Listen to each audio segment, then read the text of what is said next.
93 win in a game that was never in doubt. It's the Lakers' 17th NBA title and LeBron's 4th. LeBron finished the game with 28 points, 14 rebounds, 10 assists on his way to winning his 4th Finals MVP. Fox Sports NBA analyst Chris Broussard joining us this morning. Chris, we've had you throughout the championship. I ask you, how impressive was this championship for LeBron? Well, it was incredible. And I'll start with the fact that it was his 17th season. I don't take that into account. I didn't take it into account when I made my MVP vote for Giannis because I don't think you should grade on a curve. But looking at it overall, the fact that he is still the best player in the world and able to lead his team to a championship at this stage of his career is unprecedented. I go back, you look at Kareem. In his 17th year, he averaged 23 points. But he was only averaging 6 rebounds at that point of his career. He just had the skyhook, which was unstoppable. Karl Malone, 22 points, 8.5 rebounds in his 17th year, but Utah goes out in the first round of the playoffs. So we haven't not seen a player play this well this late into his career. So that's number one. And I got to be honest. I never said it out loud because I wasn't certain of it. But there was a part of me that thought LeBron's done winning championships. I never bought into he just came to L.A. to be in Hollywood and make movies. He wasn't trying to win. I thought he was trying to win, but I just felt like at this stage of his career, I'm not sure he's going to have enough to help lead a team or to lead a team to a championship. And obviously he proved that wrong. Secondly, the bubble. Look, we saw Giannis and Paul George, and even the Clippers just fall apart mentally in the bubble. We heard those other 2 players I mentioned talk about how stressful it is. That to outlast everyone else in the bubble shows not only physical excellence, but mental excellence. You got Kobe. LeBron took it on his shoulders. He said, look, he told his teammates, it was reported, God gave me broad shoulders for a reason after Kobe died. So he was telling them, I'm going to carry us to a title. So to follow up on that, impressive. Obviously, the social justice stuff. So this was really impressive to me. I will say this, though. Basketball-wise, as far as the competition he faced, of his 4 titles, this was the easiest competition, obviously in the finals. But, you know, in 2012, he was down 3-2 to Boston in the conference finals in the East, had not yet won a title. So that was major pressure. And then they faced that really talented and young OKC team with the 3 future MVPs. And then after that, you got San Antonio. Obviously, that's tough.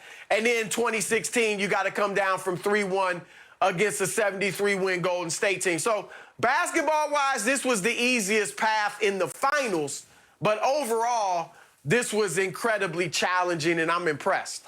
But see, what for me is that how can a guy that's mentally fragile, because that's what everybody told you, Chris. This was why they weren't going to win the championship. Kawhi and the Clippers were more mentally tough than LeBron. And so for me, I'm just trying to figure out how does a guy that's so mentally fragile can go spend 95 days in a bubble when it broke damn near everybody else. Look at Milwaukee. Look at the Clippers. Look at guys. Oh, LeBron is already complaining. He's talking about the living accommodation. They're talking about the food. Yada, yada, yada. Now, all of a sudden, he wins. Oh, it was the bubble. They didn't have to travel. First of all, we see what people are doing when they are not in a bubble. They don't even want to stay home. And you talk about you cannot leave. You got to remain there and do this for 95 days. So the mental game was much stronger for LeBron than a lot of people previously gave him. But, Chris, to look at what this man did in year 17, he averaged 27, 11, and 9 throughout the entirety of the playoffs. He was 30, 12, and 8.5 on 59% shooting and almost 40% from the 3. And for a second there, people talk about, well, he ain't the best player. Kawhi taking his shot. Kawhi chose to play with Paul George and Pat Bev over AD and LeBron. Chris, let that sink in. That's a special type of somebody right there that would do something like that. I want to compete against LeBron. Well, go compete. My guy's the GOAT now. My guy's the last guy standing, Skip Bayless. 30, you saw what he did last night, and that was ho-hum. Skip, you said that was ho-hum. 28, 14, and 10 is ho-hum. Chris, this man his excellence is so great that he puts up a stat line like that and people don't even blink. People like, okay, and he did 27, 12, and 9 the other night. He did this and that. That's what he's done. He's cleared a bar that nobody else has been able to clear. So if he goes up under that bar, even though that's a world record height, people say, well, that's not the original bar that he cleared. This was unbelievable what he was able to do mentally, physically, and emotionally, because while he's in the bubble, he's still fighting for something bigger. The Breonna Taylors, the Jacob Blakes, the Ahmaud Arbery, he's still fighting those causes. He's still trying to get people to vote. Man, the toughest championship that's ever been won. He did it in the bubble. That is the biggest bunch of malarkey I have ever heard from the other side of this table. And by the way, whatever weak GOAT argument you had a last dance when the last dance aired. That was the end. That was the last dance for your argument that he is the GOAT. You can say it all you want, but in the end, what did we just witness? Greatness. We witnessed Chris Broussard told us up front, this finals is an epic mismatch. I concurred. That's what it was. The two best players on one team finally overwhelmed and overcame whatever masterpiece aberration performance Jimmy Butler gave you in 2 games of this series. I didn't expect it from Jimmy Butler. He's never done anything quite like this. Twice he did it, and they stole 2 games that you should not have lost. You should have won both those games. You should have swept this team. You were a prohibitive favorite in this series. They were 75-1 in the preseason to even get to the finals. That's by far the longest odds of any finals team since that stat has been kept. And this team in Game 1 lost its leading playoff scorer, Goran Dragic, and it lost its heart and soul and its energizer, Bam, in Game 1. And he came back after a game and tried to play, and he was never quite the same. He didn't look like that guy I saw throughout the Eastern Conference. That's what AD do to class. people. Oh, okay, yeah, AD. He's a tough guy. Yeah, you know that. Sucked it up with that ankle, had a bum ankle and sucked it up. You got to play a team that was forced to play 3 rookies high minutes. 2 of them started, and one of them, Tyler Hero, was the youngest player ever to play in the finals. And you are gloating about GOAT over there? So the bubble gloating? So the bubble was a blessing to them because, as you mentioned, Chris, there was no crowd noise. There's a reason why young players don't play well when you have to go on the road, because the crowd are the visitors.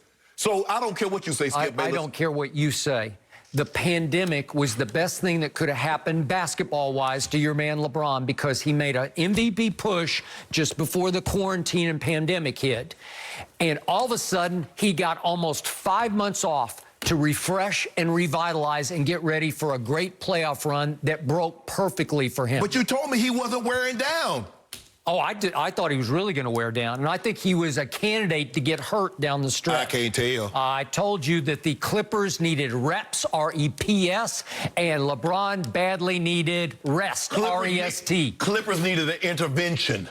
Because from what you heard too, Chris Broussard, there was a lot of things that have nothing to do with reps. It had to do with chemistry. Because they looking at these 2 guys like, hey, we were just as good with y'all not here than you were when he was here. So LeBron James got to sit back and say, the bubble? Thank you, God, for the bubble. Because I don't have to travel at age 35, no flights. I can go 5 minutes to the arena, and everybody else is screwed up in the bubble except me, because I got a chance to go steal my 4th ring, and that's what he did. Hold up, Chris, before you go, Chris, who else was it? So the Lakers were the only team that's not having to travel in the bubble, right? So everybody else had to travel. They had to go from L.A. and come back to the bubble. Half the Clippers did not even want to travel to the bubble in the first place. Because they knew they already knew it was going to happen. They didn't want to see GOAT James. Your ring should say should have an inscription on the inside that says, avoided Clippers. You didn't have to deal with Kawhi and Paul George and Doc Rivers, because you would have lost to them, because even Vegas said you would have lost, because they were the favorites going into the playoffs, and Chris Broussard, my friend, picked them before the playoffs. I tried to get Chris. I had picked the Clippers, but I had come to believe, and I had said it on another show, I had come to believe that the Lakers were going to beat the Clippers, because the Clippers just weren't right.